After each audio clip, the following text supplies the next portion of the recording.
Rain hammered the cracked windows of the abandoned parking garage. Cold water ran down Ethan Vale's face. It mixed with blood. His blood. He sat on the concrete with his wrists bound behind his back, one knee shattered, ribs broken, and half his vision drowned in red. Every breath felt like swallowing glass.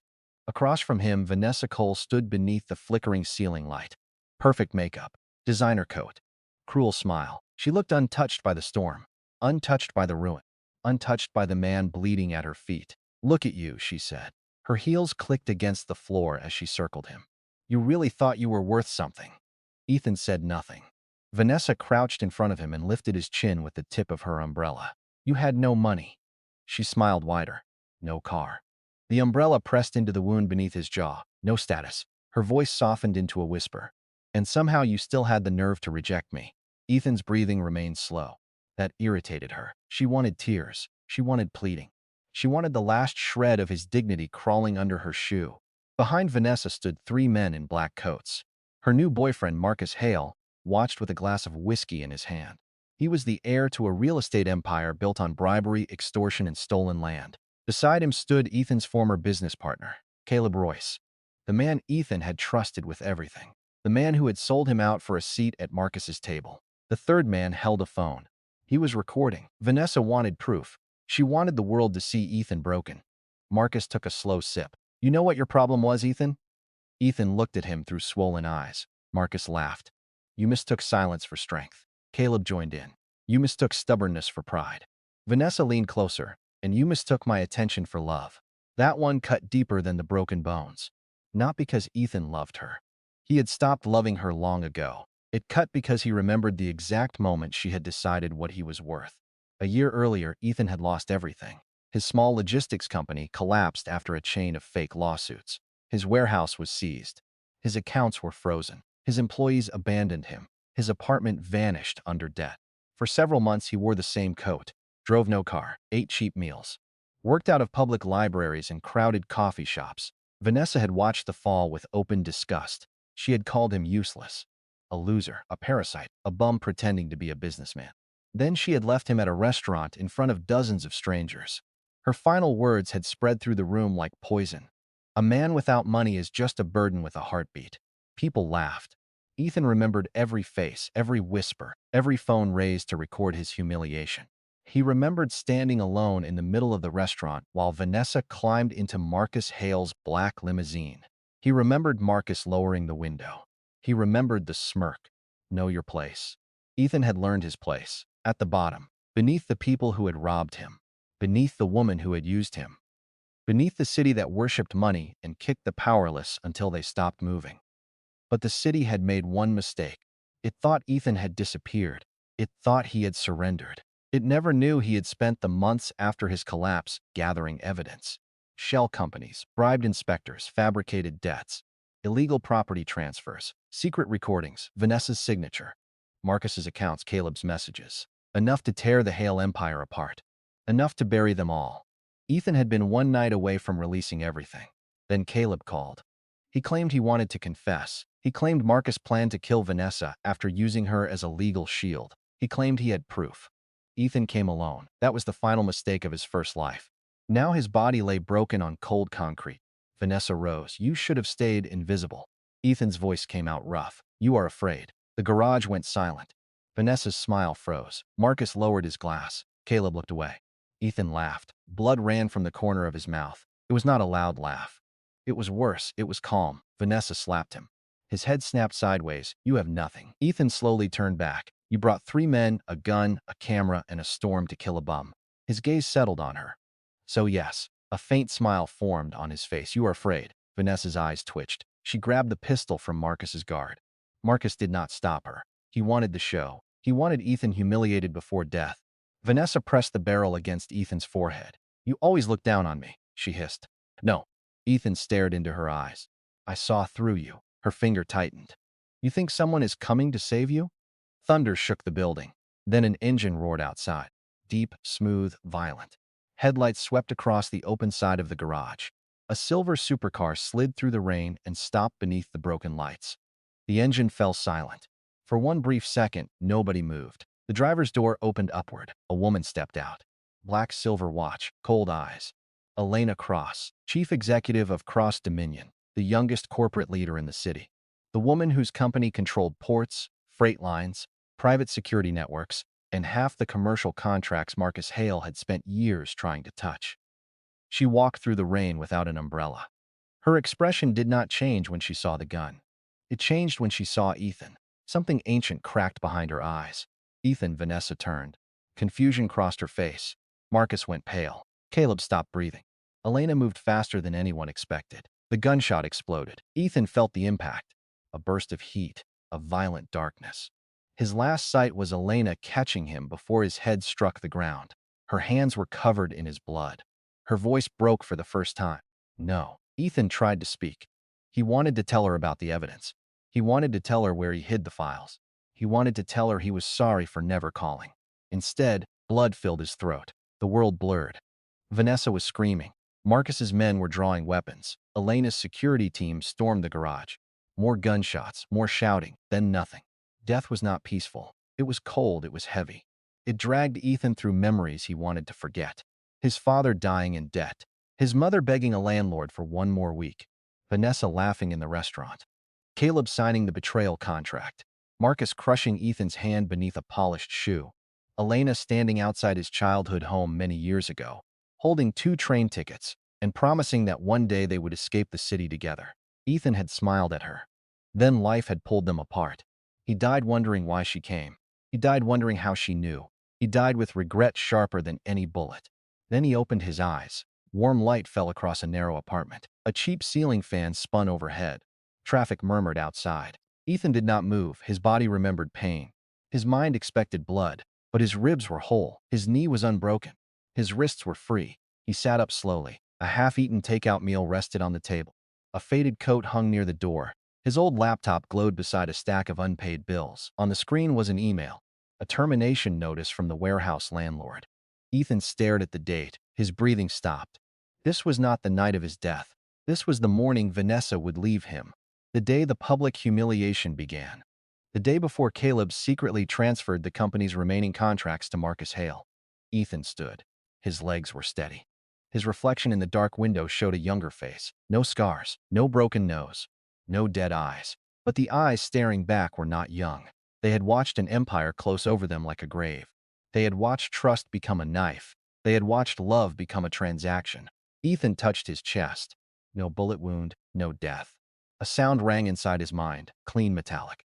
Impossible. A translucent panel unfolded before his eyes. The words floated in the air. The failure acquisition system had awakened. Ethan studied it without flinching. No panic, no disbelief. The dead had already crossed the impossible once. A second miracle was merely a tool. More words appeared. Every asset abandoned by others could be acquired at a fraction of its true value. Every discarded skill could be evolved. Every failed company could reveal its hidden potential. Every betrayal could generate a return. The greater the humiliation suffered, the greater the reward stored. Ethan's gaze lowered. A final line appeared. Accumulated humiliation reward available. He smiled. It was small, cold, terrifying. Vanessa believed he had nothing. Marcus believed he was finished.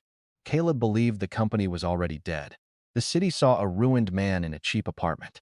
None of them knew the corpse had returned. None of them knew every insult had become capital. Every stolen contract had become leverage. Every abandoned asset had become prey. Ethan reached for his phone. There were several unread messages. Vanessa had sent the first. Do not embarrass me tonight. Wear something decent. The second came moments later. And do not tell anyone about your money problems. I am tired of looking like I date a bum. Ethan read the words twice. In his previous life, they had wounded him. Now they felt like a receipt. He opened Caleb's message. We need to talk about the warehouse contracts. Trust me. I have a plan. Ethan almost laughed. He knew the plan. Caleb would convince him to sign temporary authority over the company accounts. Then the contracts would be sold through a shell firm. Marcus would acquire them for almost nothing. Caleb would receive a position. Vanessa would receive gifts. Ethan would receive debt. Perfect. In his first life, Ethan fought to keep everything, he argued. Begged. Borrowed. Suffered. This time he would not save the collapsing company. He would let them steal it. He would even make the theft easier, because beneath the worthless warehouse lease sat a transportation access permit. Marcus did not understand. A permit connected to a future port expansion. A permit that would become priceless, but only after a hidden environmental liability was separated from it. Marcus would grab the poisoned shell. Ethan would take the heart. The system shimmered.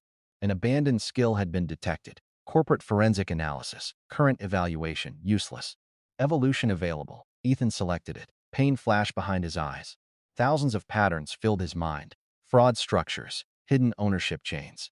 Contract weaknesses. Banking traps. Tax routes. Legal pressure points. The city transformed around him. It was no longer steel and glass. It was a living body. Companies were organs, money was blood. Contracts were nerves. And Ethan could see where to cut. His phone rang. He answered. Her voice came sharp. You are coming tonight, right?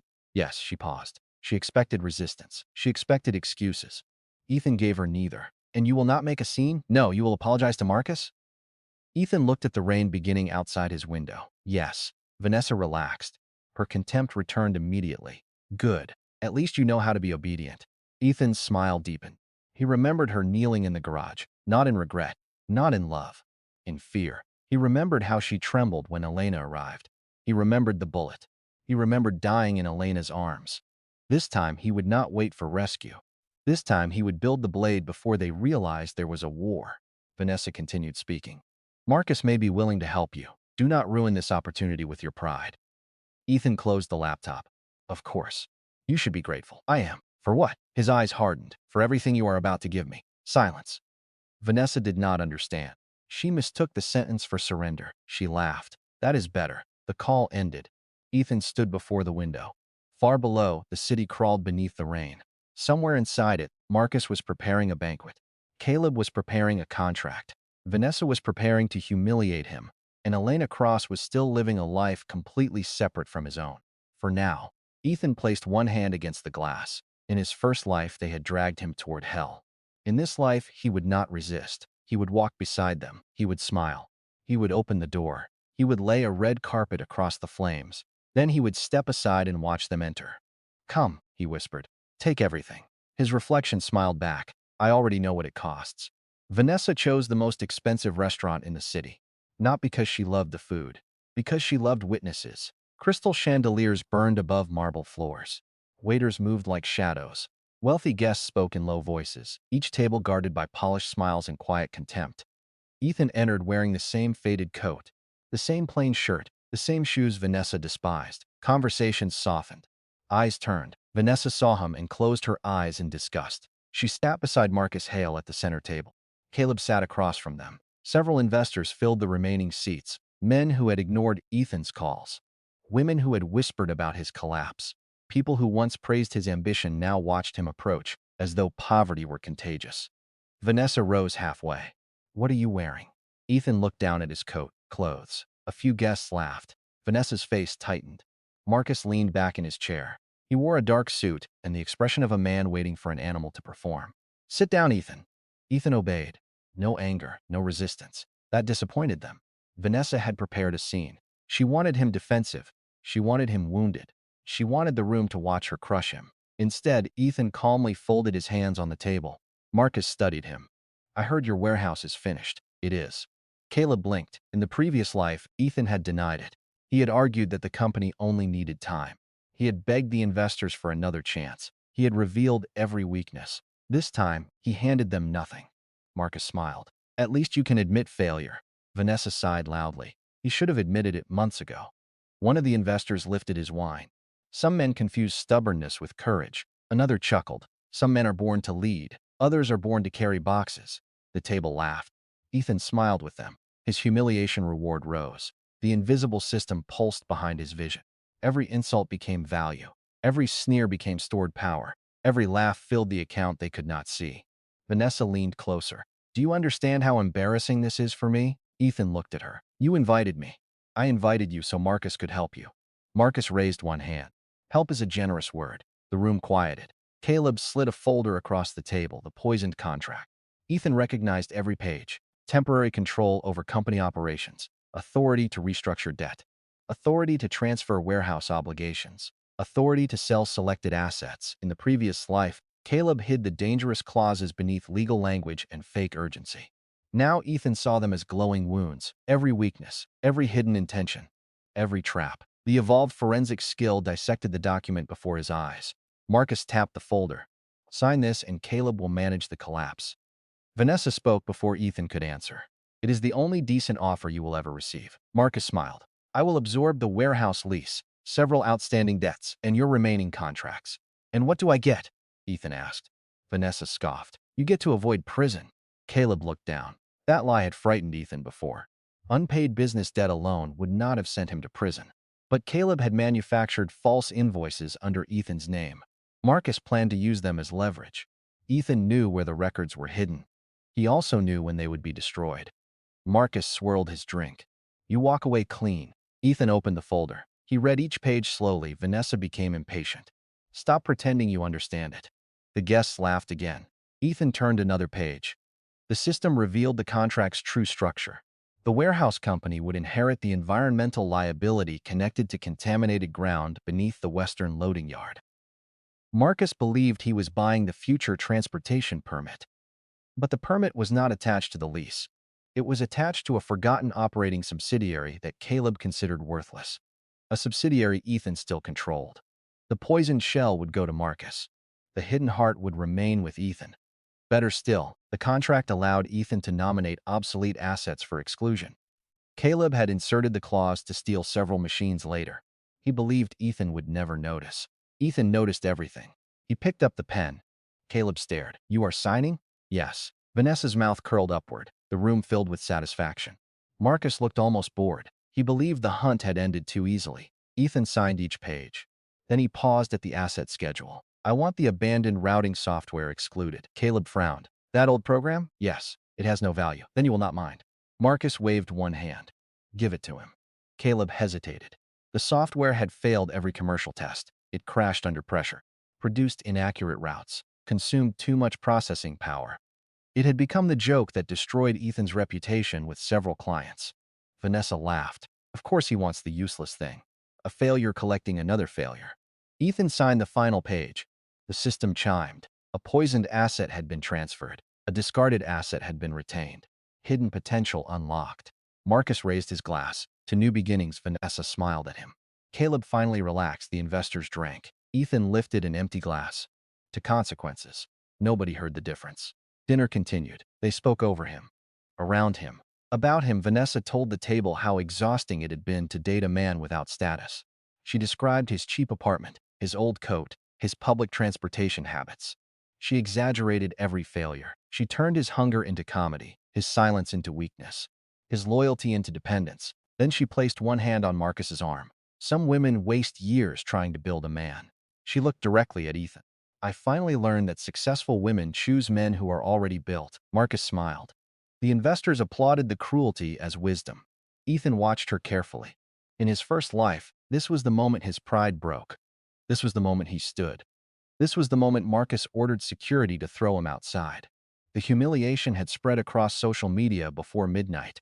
It had closed the last door still open to him. This time, Ethan leaned back. You are right, Vanessa froze. She had prepared herself for rage. For once, she said slowly. Ethan nodded.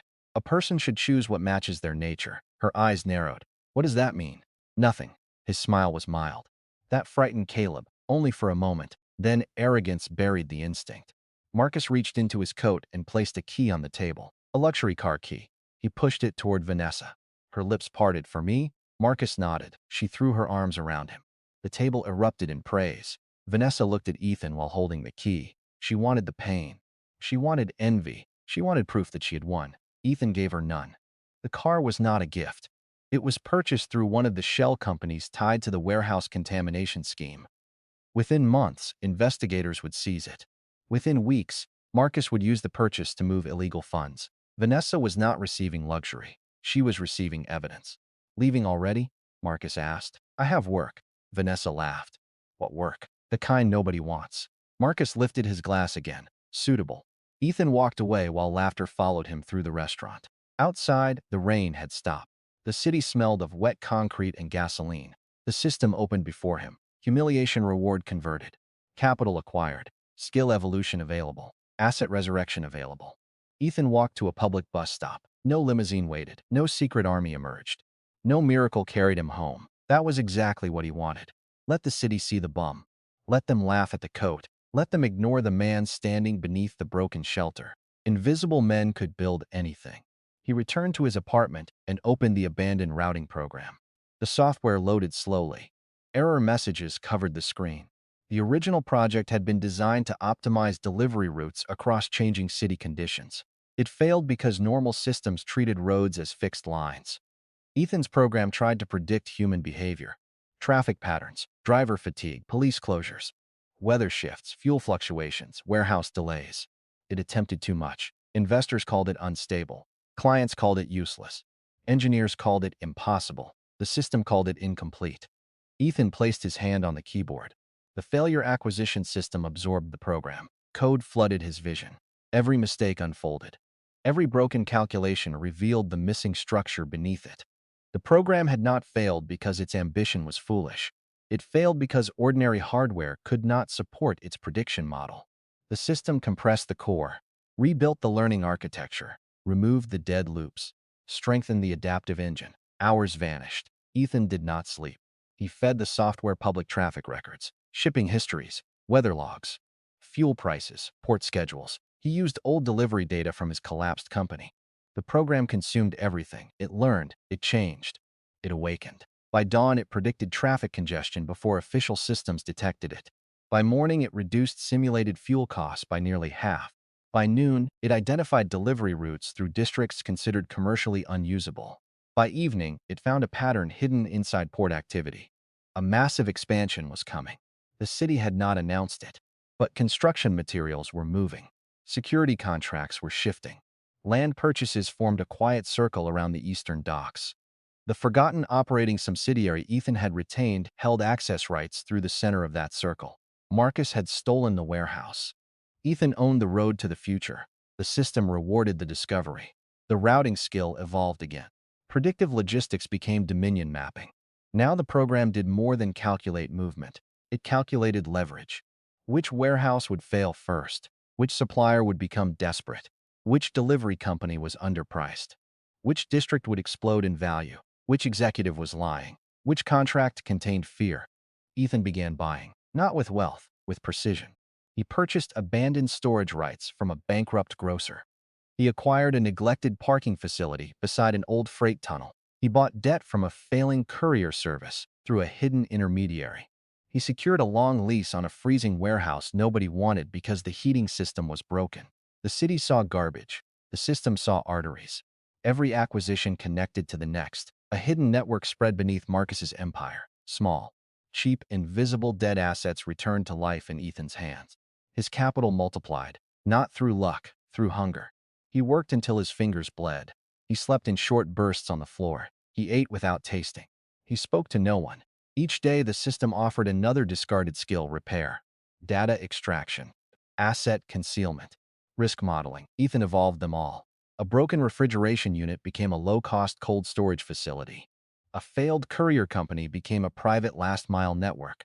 An abandoned tunnel became a silent freight route beneath the most congested part of the city. The useless software became the mind controlling it all. Money began to move, a little at first, then more. Then enough to erase his personal debts, enough to purchase the courier company outright, enough to hire engineers dismissed by larger corporations, enough to create a new holding firm with no connection to his name. Nightglass Logistics. No office sign, no public launch, only contracts, only infrastructure, only growth. The employees never met the true owner. They knew him as a remote strategic director. He gave short orders. He rewarded results. He removed incompetence. He never raised his voice. He never explained himself twice. The company expanded through the cracks that proud men ignored. Meanwhile, Marcus celebrated. He announced the acquisition of Ethan's warehouse as a brilliant strategic move. Business magazines praised him. Vanessa posed beside him. Caleb received a new title. They held parties inside the contaminated building. They invited cameras. They displayed the luxury car. They called Ethan's collapse proof that weak founders should surrender to stronger men. Then the first problem appeared. A city inspector found chemical residue beneath the western loading yard. Marcus buried the report. The second problem followed. Several workers became sick. Caleb blamed old equipment. Marcus paid them to remain silent. The third problem was worse. The warehouse's insurance policy refused coverage because the contamination predated the acquisition. Marcus ordered his lawyers to threaten the insurer. They failed. Still, he did not panic. He believed the transportation permit would compensate for everything. He called Caleb late at night. Confirm the permit transfer. Caleb searched the files, his face drained. The permit was missing. He searched again, then again. It belonged to the operating subsidiary Ethan had retained. The worthless subsidiary. The forgotten line in the asset schedule. Caleb called Vanessa. She answered from Marcus's new car. What? We have a problem. She laughed. You always say that. The port permit did not transfer. Silence. What do you mean? It stayed with Ethan. Vanessa gripped the steering wheel. That bum? Caleb's voice trembled. He asked for the abandoned software. The subsidiary was registered under its development division. Vanessa remembered Ethan's calm face, his quiet agreement, his empty glass raised toward Marcus. To consequences. A cold feeling entered her stomach. She crushed it immediately. No. What? He is too stupid. Caleb wanted to believe her. He must not know. He does not. How can you be sure? Vanessa looked at her reflection in the rearview mirror because she needed it to be true. Because the alternative meant Ethan had smiled while they swallowed poison. He is a bum, she whispered. A bum cannot outsmart us. Far across the city, Ethan stood inside the freezing warehouse as machines roared to life around him. Engineers watched the restored systems with disbelief. Delivery maps glowed across enormous screens. New contracts appeared by the hour. The Eastern Port expansion flashed at the center of the network. The system displayed Marcus's contaminated warehouse in red. Liability rising. Legal exposure rising. Collapse probability rising. Ethan placed both hands behind his back. One of the engineers approached. We received another purchase offer for the port access rights. From whom? Hale Development. Ethan smiled. How much? The engineer named the amount. It was generous, desperate, still pathetic. Reject it. They may increase. They will. How high should we let them go? Ethan looked at the red warehouse. He remembered the garage, the bullet. Vanessa's umbrella beneath his chin. Marcus's shoe crushing his hand. Caleb's eyes turning away. The engineer hesitated. Then what are we waiting for? Ethan's gaze became cold. The inspection report. What report? The one Marcus buried. A message arrived on Ethan's private phone. The evolved extraction skill had found it. Worker illnesses. Chemical contamination. Illegal disposal records. Forged safety certificates. Marcus's signature. Caleb's approval. Vanessa's shell company. Everything connected. Everything ready. Ethan did not release it. Not yet. Poison worked best when the victim believed he was drinking wine. He closed the file. Let them celebrate. Outside, trucks moved through the night under the control of Nightglass Logistics. Quiet routes, hidden warehouses, abandoned assets. A kingdom growing beneath the city's feet. Above it, Marcus raised another glass. Vanessa smiled for another camera. Caleb lied to another investor.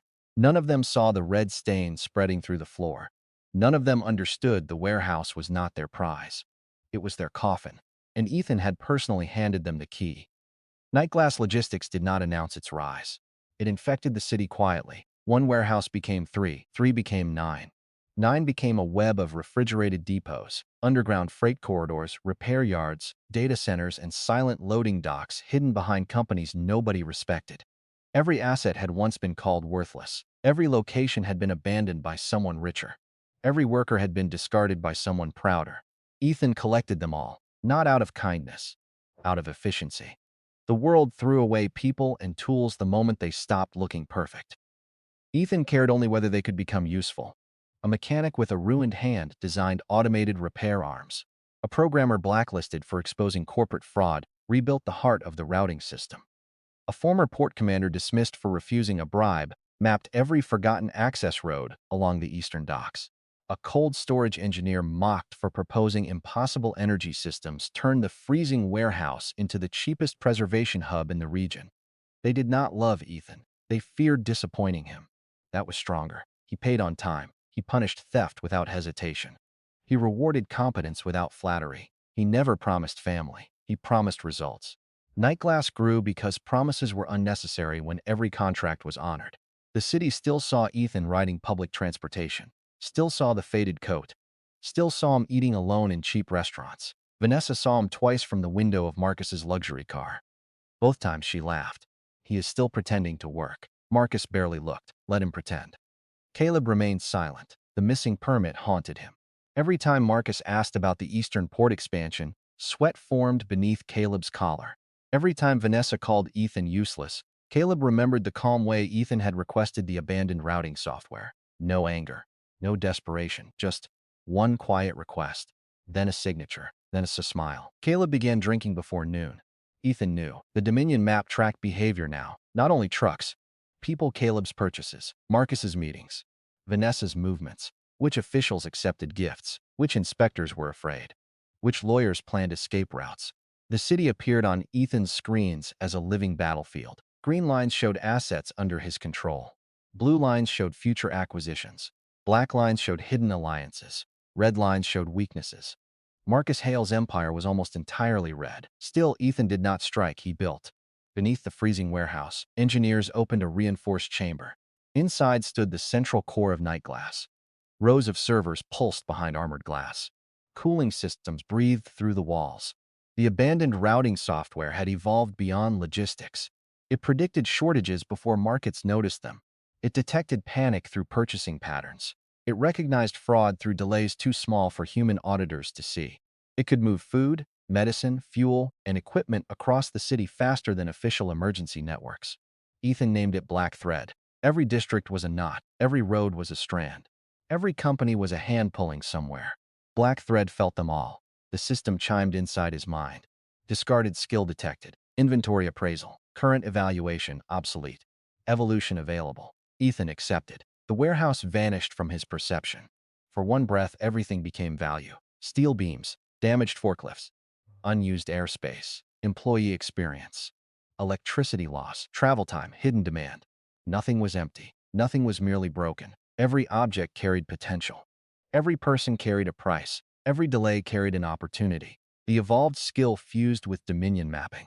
Nightglass changed overnight. Unused roof space became solar generation. Broken vehicles became spare part banks.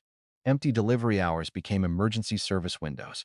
Waste heat warmed underground farms. Abandoned packaging became insulation. The company stopped consuming resources like ordinary businesses. It swallowed failure and returned profit. Competitors could not understand the margins. They accused Nightglass of fraud. They sent auditors. The auditors found clean books. They sent spies. The spies found false offices. They attempted bribery. The employees reported every offer. Ethan rewarded them with bonuses and dismissed anyone who hesitated. Rumors spread. Nightglass had no visible founder. Nightglass never lost cargo. Nightglass knew road closures before police. Nightglass bought dead companies and made them profitable within days. Nightglass could deliver medicine through a riot. Nightglass could move an entire warehouse before sunrise. Some called it a miracle. Others called it a monster. Ethan called it incomplete. He stood inside the command chamber while Black Thread displayed the eastern port. The city council had approved the expansion in secret. The announcement would come soon. When it did, land values would erupt. Companies would fight for access. Marcus believed his contaminated warehouse would become the center of the new trade district. He had begun borrowing against that future. He purchased adjacent land at inflated prices. He bribed officials. He expanded construction. He placed Vanessa's name on several shell companies to hide ownership. She thought it made her powerful.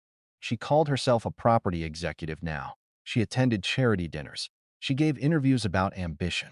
She posted photographs beside the luxury car Marcus had given her. Beneath each photograph, strangers praised her for leaving a failure. Vanessa read every comment. She needed them. Praise filled the place where certainty should have been. One evening, she hosted a private celebration inside Marcus's penthouse. Caleb arrived late. His face looked gray. Vanessa met him near the balcony. "You look terrible. We need to stop construction," she laughed. "You need to stop drinking. The contamination is spreading beneath the foundation." Her smile faded. "How bad?" "Several sections may be condemned." Marcus said the report was handled. The first report was handled. Caleb looked toward the crowded room. Investors drank beneath golden lights. Marcus stood among them, describing the port expansion as though he had personally ordered the ocean to move. "There are more reports now." Vanessa lowered her voice. "Then bury them." Caleb stared at. "There are sick workers. Pay them." Some refused, threatened them. They already contacted a journalist. Vanessa's fingers tightened around her glass. For 1 second, fear appeared. Then pride strangled it. "Marcus owns half the journalists in this city. Not this one." "Who?" Caleb swallowed. "A reporter funded by Nightglass." Vanessa went still. The company name had become impossible to avoid. Nightglass trucks appeared everywhere. Nightglass cold storage contracts had taken over several hospitals. Nightglass had purchased 2 failing courier networks Marcus planned to acquire. Nightglass had even received an emergency infrastructure award from the mayor. Nobody knew the owner. Vanessa hated mysteries she could not rank. What does Nightglass want with our warehouse? I do not know. Caleb did. He simply could not say it. He had searched deeper. The forgotten subsidiary, Ethan retained, now controlled multiple Nightglass access contracts. The abandoned software had become the foundation of Black Thread. Ethan's signature appeared nowhere public, but Caleb recognized the structure, the timing, the routes, the acquisitions. Every move began after the restaurant dinner.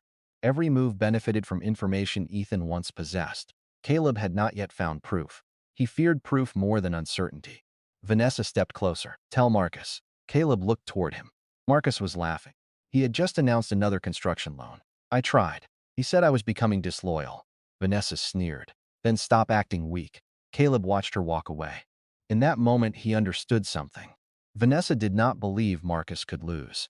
Not because the evidence supported him, because her entire identity depended on his victory. If Marcus fell, she had not chosen success. She had merely betrayed a man before his rise. That truth would destroy her. Across the city, Ethan watched the penthouse through a live market feed. Not a camera. He did not need one.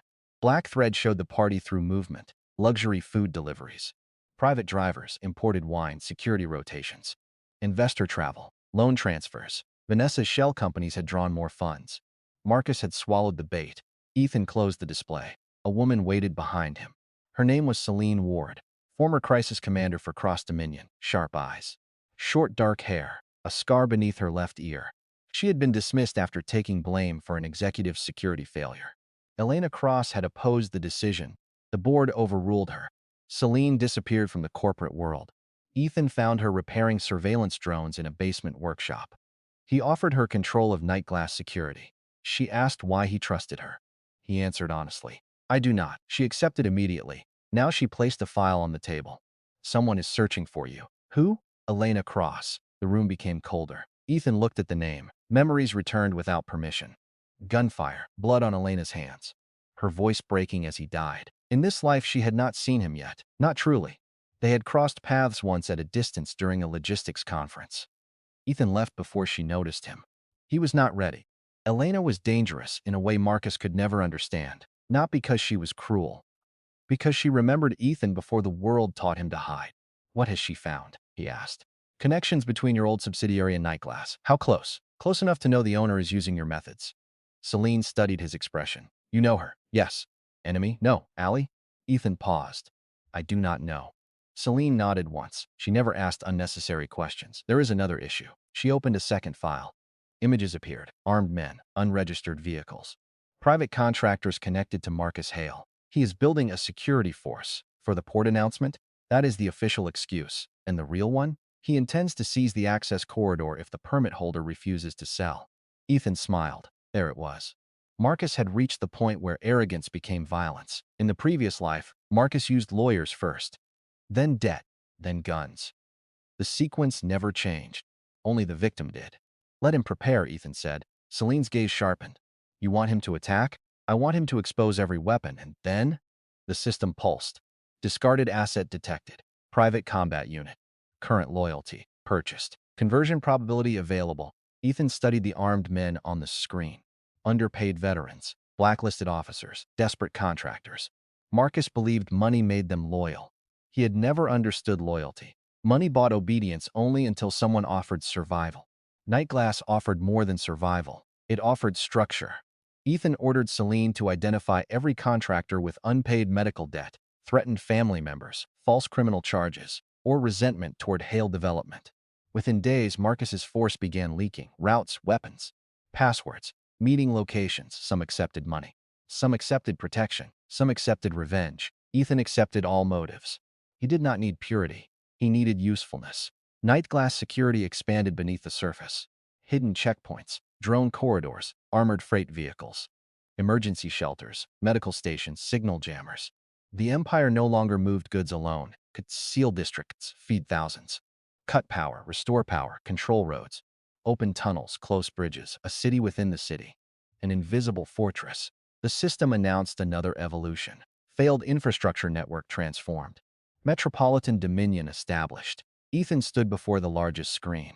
Green lines spread across every district. Hospitals depended on Nightglass deliveries. Restaurants depended on Nightglass refrigeration. Factories depended on Nightglass scheduling. Construction firms depended on Nightglass materials. Even Hale Development used subcontractors secretly connected to Ethan's network. Marcus believed he was building an empire. He was building inside Ethan's hand. Then the port expansion was announced. Markets erupted. News channels praised Marcus Hale's foresight. His company's shares surged. Investors flooded the penthouse. Vanessa appeared beside him in white silk, smiling beneath camera flashes. She called the warehouse acquisition the defining decision of their generation. She described Marcus as a visionary. She described herself as the woman who believed in him before the world did. A reporter asked about Ethan. Vanessa laughed. Who? The room joined her. She pretended to think. Oh, the bum. More laughter. He taught me an important lesson. Never confuse potential with value. Marcus kissed her cheek. Caleb stood behind them, sweating through his suit. On another channel, environmental workers entered the contaminated yard. The buried chemicals had reached an underground water line. The city had not announced it yet. Black Thread had already calculated the spread. The warehouse would be sealed. The surrounding land would become legally toxic. The construction loans would collapse. The shell companies would be exposed. The luxury car would be seized. The investors would turn. The workers would speak. The journalist would publish. Marcus had reached the highest point of his illusion. Vanessa had wrapped herself in its light. Caleb had chained his future to it. Ethan watched from the command chamber. Celine stood beside him. Engineers waited. Security teams held position. Trucks moved through hidden routes. Emergency stockpiles filled underground vaults. Nightglass controlled enough food, medicine, power cells, and transport capacity to sustain the city when the scandal triggered panic. But the contamination was only the first wave. Black Thread showed something worse. Deep beneath the eastern docks, chemical pressure was building inside sealed industrial chambers abandoned decades ago.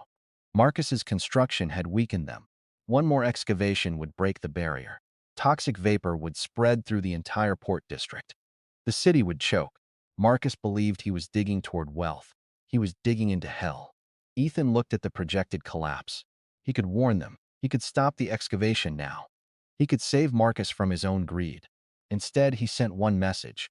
Proceed with the scheduled Nightglass evacuation drill. Celine looked at him. And Hale Development.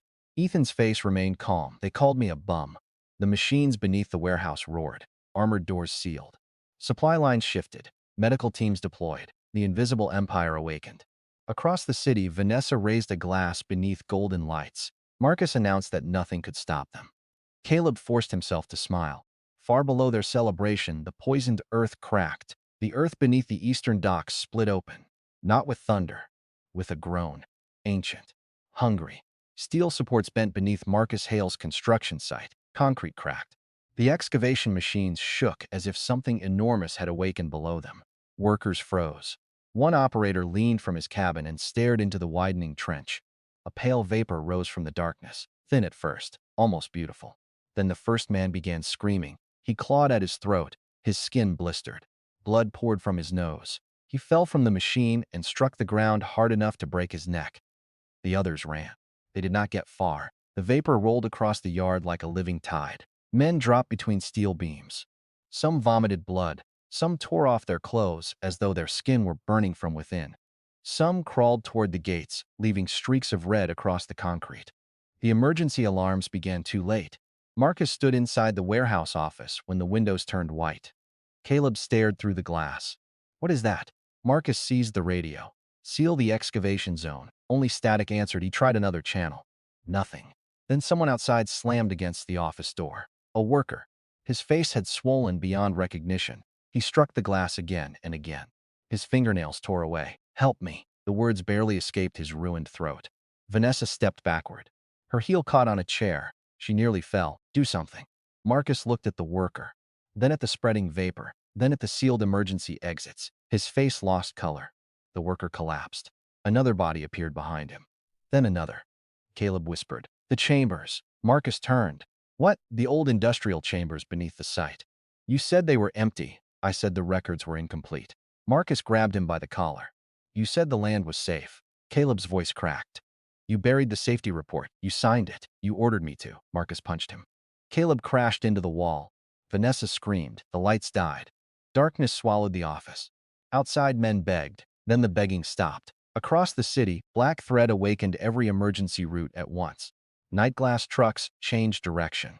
Hidden depot doors opened. Medical teams moved before the government issued its first warning. Drones lifted from warehouse roofs and flew toward the Eastern District. Underground shelters unlocked. Air filtration systems activated. Supply corridors sealed. Celine stood in the command chamber while screens filled with red, contamination expanding through the old utility grid. How fast? Ethan asked. Faster than projected. Civilian density high. Begin extraction. Celine studied him. Hale development personnel are still inside the primary zone. Ethan watched the warehouse disappear beneath a cloud of poison. Save the workers. And Marcus? No priority, Celine nodded. No argument. No moral speech. Nightglass teams entered the district wearing sealed armor. They moved through the vapor in disciplined lines. One group lifted unconscious workers into mobile treatment chambers. Another sealed broken tunnels with expanding barriers. Drones released neutralizing foam across the streets. Armored trucks smashed through abandoned traffic. People ran toward them. Mothers carried children. Drivers left vehicles in the road. Office workers stumbled through the smoke. The city's official emergency network collapsed beneath confusion. Police blocked the wrong streets. Ambulances entered contaminated zones without filters. Hospitals filled before they understood the poison. Nightglass understood. Nightglass had prepared. A woman collapsed beside an armored vehicle. A Nightglass medic dragged her inside. A child screamed for his father. A security officer returned through the vapor and found the man beneath a fallen sign. Every rescue appeared on live broadcasts. Every camera captured the same black emblem, a thread crossing a broken circle. The city had mocked the invisible company. Now the invisible company stood between it and death. Inside the warehouse office, Marcus tore open a cabinet. Emergency masks. 3. He grabbed one. Vanessa grabbed the second. Caleb reached for the third. Marcus kicked him away. Caleb fell. You signed the report, Marcus said. Caleb stared at him. We all signed it. Marcus put the mask on. Vanessa secured hers with trembling hands. Caleb lunged again. Marcus pulled a pistol. Stay back. Caleb stopped. The friendship ended there, not with regret, with a gun. Vanessa stood behind Marcus. She did not look at Caleb. The same man who had helped destroy Ethan was now too worthless to save. Caleb began laughing, wild, broken. You think the masks will help? Marcus aimed at his chest. Caleb wiped blood from his mouth. The filters expired years ago. Vanessa ripped hers off. Marcus looked at the label. His hands began shaking. A violent impact struck the warehouse. The office ceiling cracked. A support beam fell through the center of the room. Caleb rolled aside. Marcus pulled Vanessa behind a desk. Poison seeped beneath the door, pastel fingers curling across the floor. Vanessa screamed Ethan's name. She did not know why. Perhaps because fear had stripped away every lie. Perhaps because some part of her finally understood.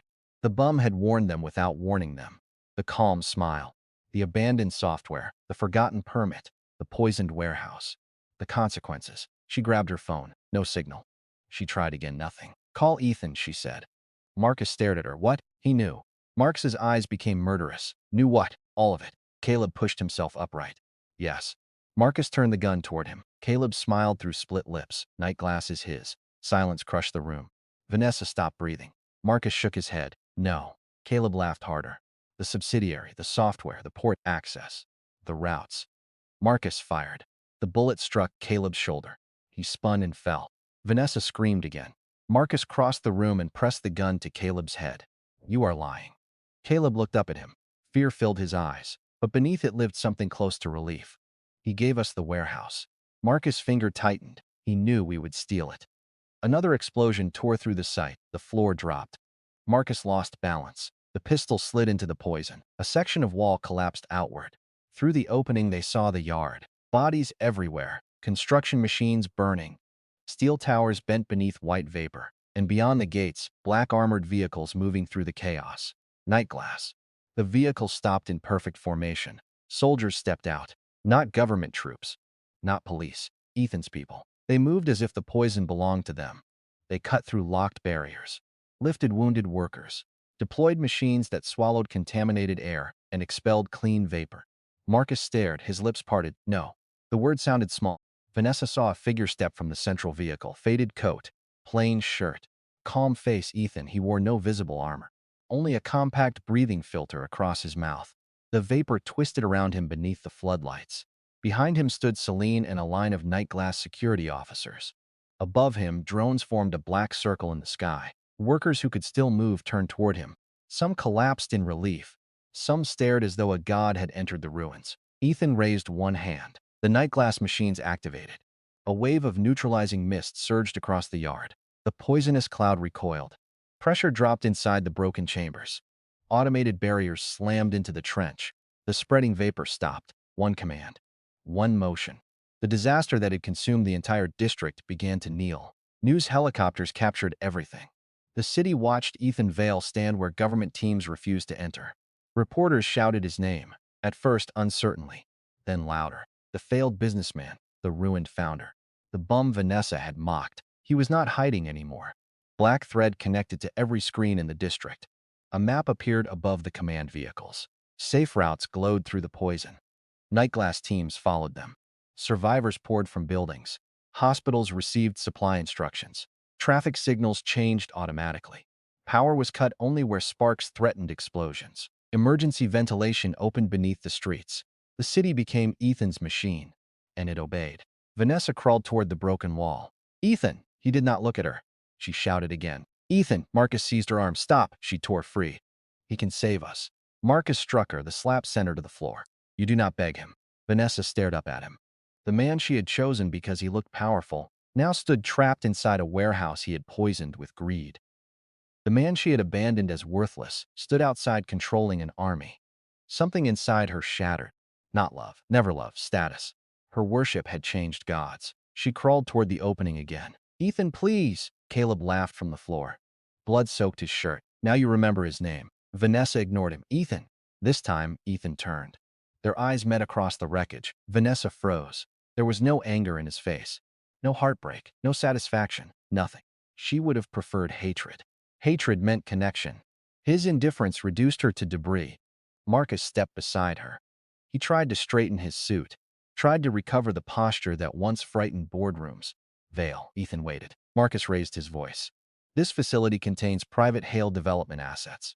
Order your people to withdraw. Several Nightglass officers looked toward Ethan. Celine almost smiled. Ethan walked forward. Slowly, the vapor hissed around his shoes. Marcus lifted his chin. You are trespassing. Ethan stopped beneath the broken wall. The city declared this district an emergency zone. I own this land.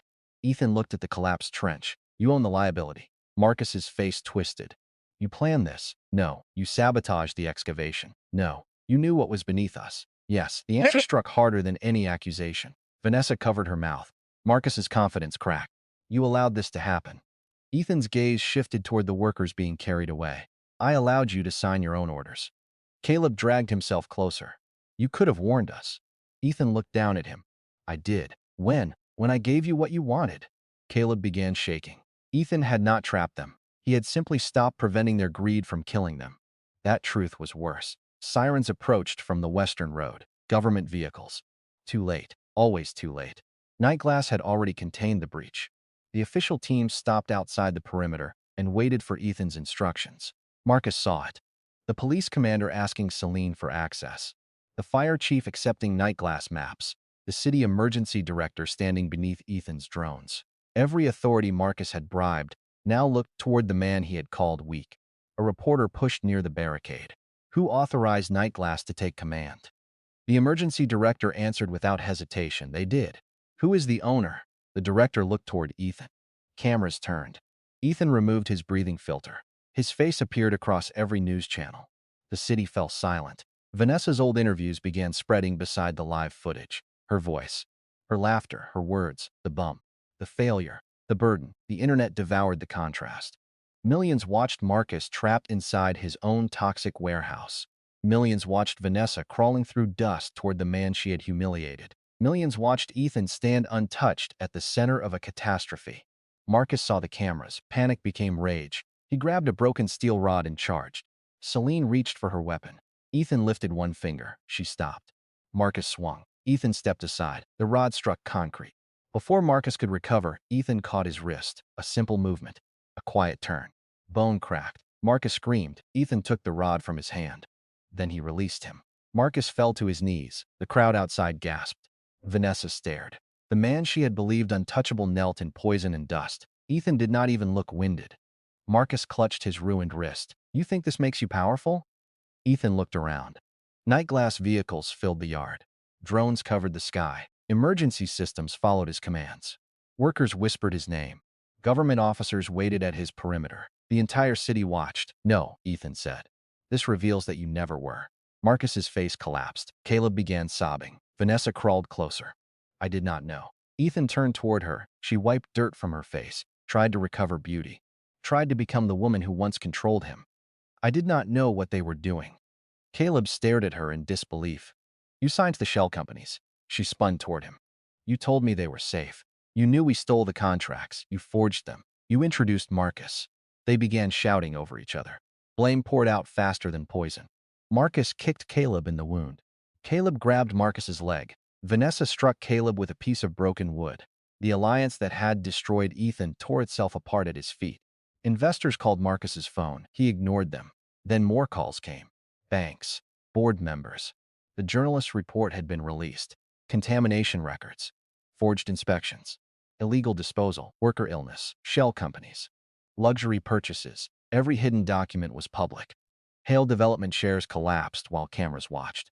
Credit lines froze. Construction contracts vanished. Officials denied knowing Marcus. Partners released statements condemning him. The city that had worshipped him began feeding on his body before he was dead. Marcus checked his phone. His expression changed with every message. No, another message. No, another. No. He threw the phone against the wall. Vanessa's phone regained signal. Notifications flooded the screen. Her accounts frozen. Her car seized. Her executive title exposed as fraudulent. Her interviews turned into mockery.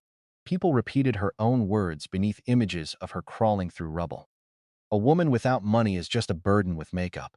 A parasite in silk. A failure collecting another failure." Vanessa dropped the phone.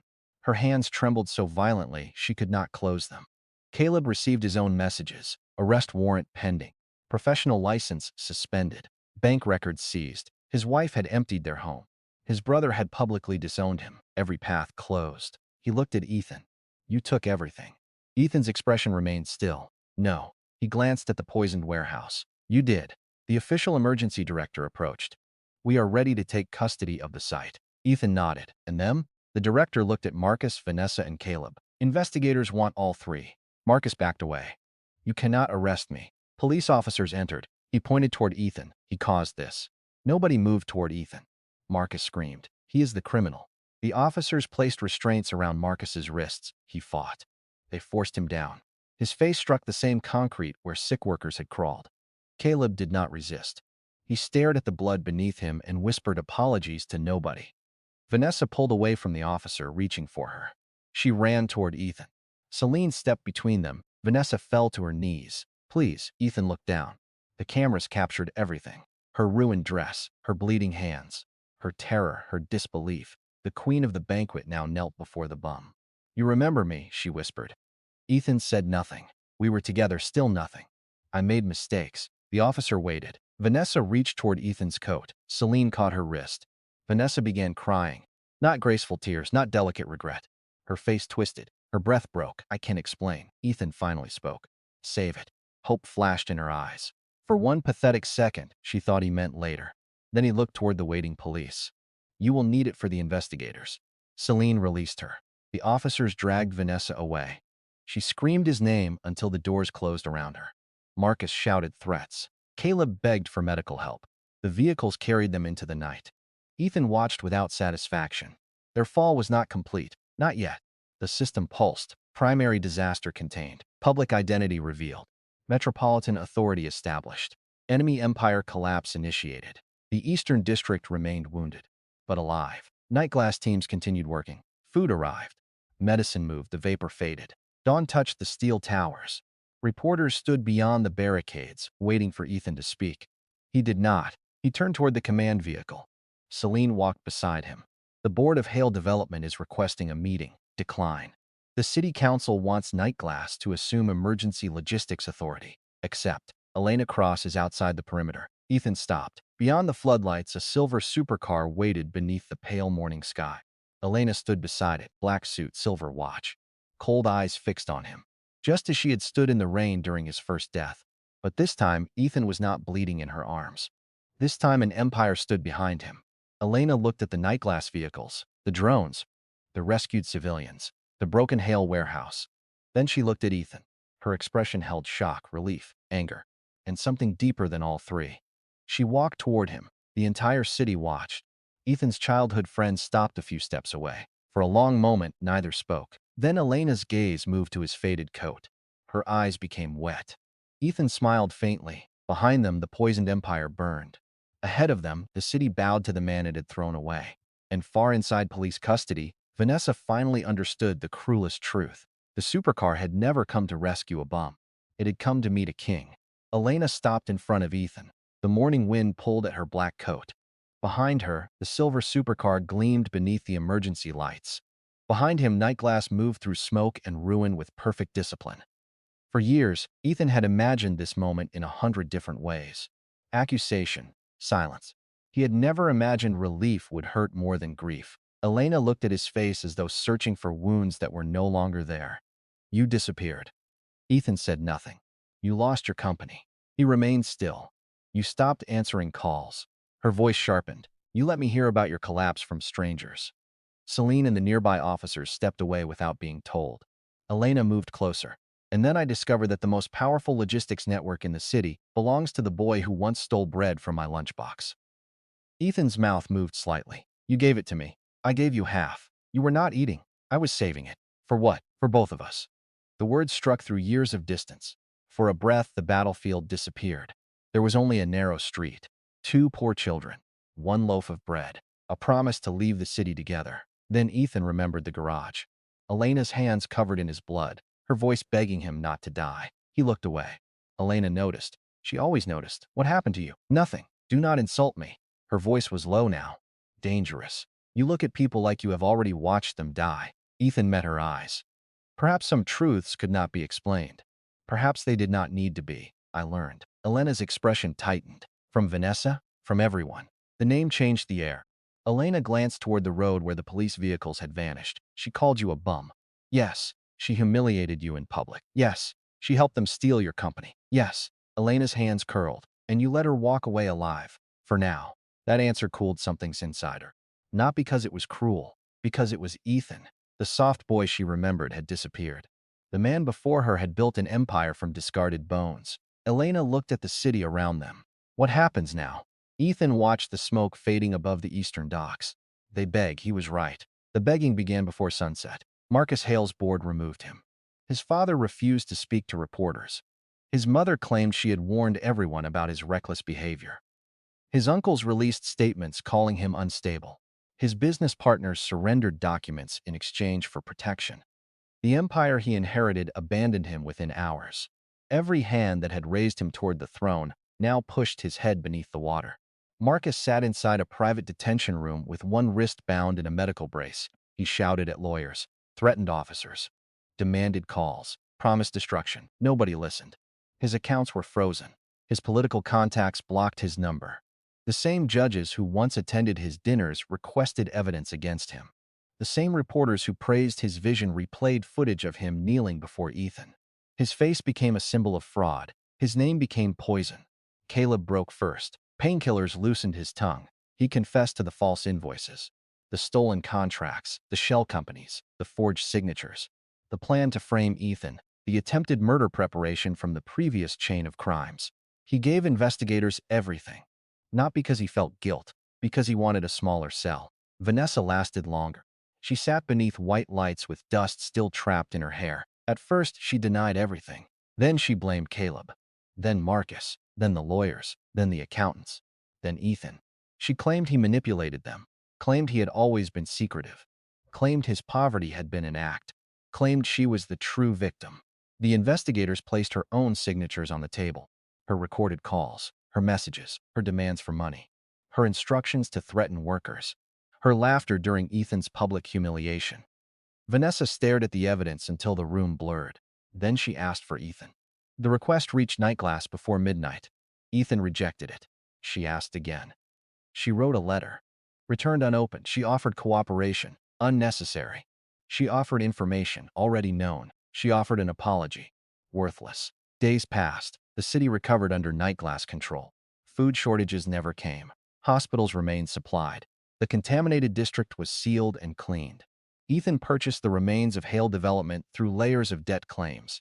Not the toxic land. Not the ruined offices. Only the useful assets. Construction fleets. Transit rights. Energy contracts, data centers. Marcus's empire was cut apart and fed into Nightglass. Workers who had never met Ethan now wore his emblem. Buildings that once displayed Hale's name went dark. Then the black thread appeared above their doors. The city council granted Nightglass long-term emergency authority. Competitors protested. Then their own supply failures forced them to sign contracts. Ethan did not campaign. He did not give speeches. He did not promise hope. He controlled movement. That was enough. Elena remained near him.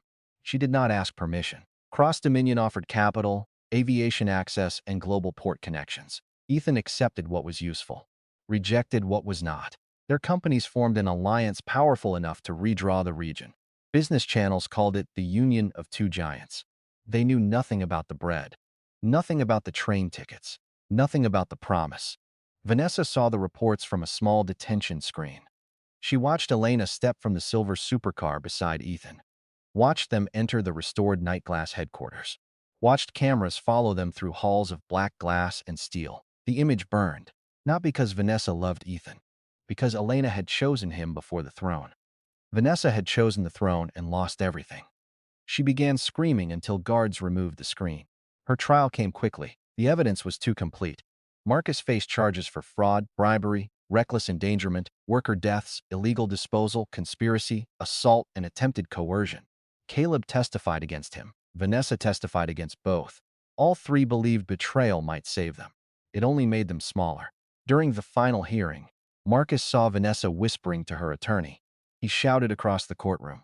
"You were nothing before me." Vanessa turned. "You are nothing now." Caleb laughed from the other side. Marcus lunged. Guards restrained him. The courtroom watched the three of them tear at each other with words. No loyalty. No dignity, no love. Only rats discovering the ship had already sunk. Ethan did not attend. He watched a silent feed from the highest floor of Nightglass Tower. The building had once belonged to Hale Development. Now Marcus's old office was gone. In its place stood a dark chamber overlooking the city. No portraits. No trophies, no sentimental relics, only one long table. One black chair, one wall of glass. Ethan sat with a glass of red wine in his hand. He rarely drank. Tonight he made an exception. Celine entered. They were convicted. Ethan took a slow sip. Sentences? Enough. She placed 3 requests on the table. Marcus wanted a private meeting. Caleb wanted protection. Vanessa wanted forgiveness. Ethan looked at the papers. Bring them. Celine raised one eyebrow. All 3, yes. That night they arrived separately, not as prisoners of equal pride. As wreckage. Marcus entered first, chains around his wrists. His face thinner, his expensive haircut gone. The bruise beneath his eye had turned yellow. He looked at the office, at the city, at Ethan in the chair that had replaced his own.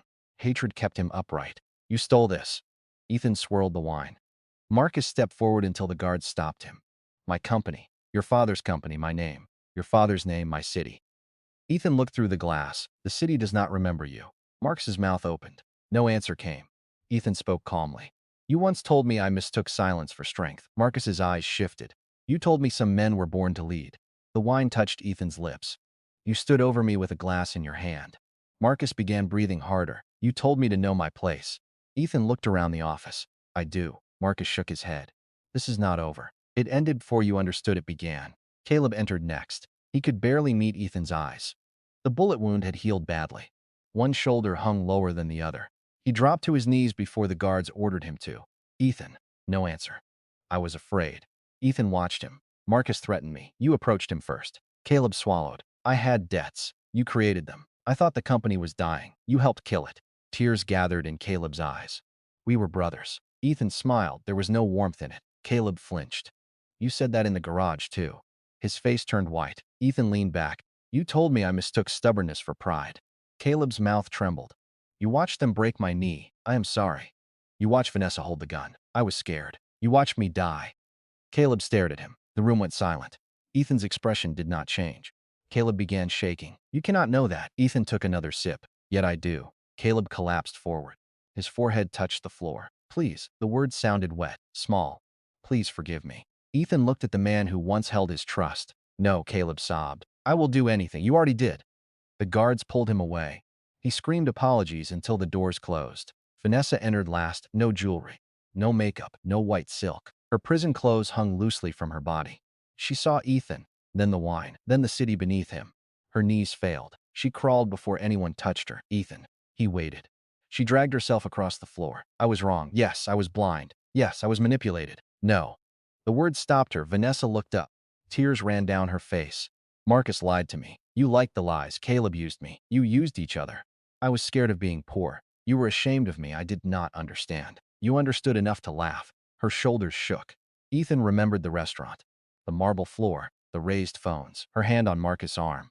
Her voice cutting through the room. A man without money is just a burden with a heartbeat. He repeated the words exactly. Vanessa closed her eyes. Do not. Ethan repeated another. A failure collecting another failure.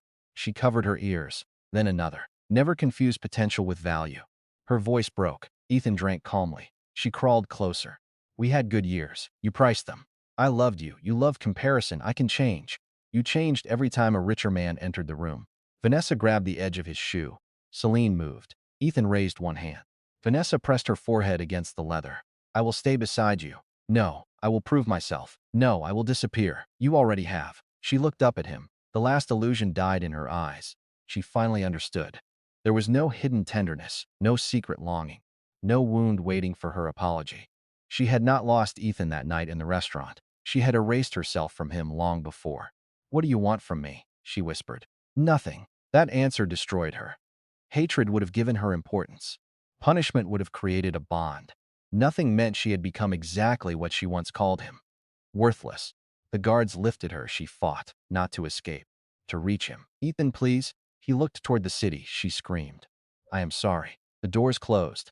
The words died outside. Marcus spent his remaining years in a concrete cell abandoned by the family that built his arrogance. He received letters only from creditors and prosecutors. He died during a prison riot after trying to command men who no longer feared his name. Caleb entered protective custody. His testimony shortened his sentence. It did not save him. Every prisoner learned he had betrayed everyone he served.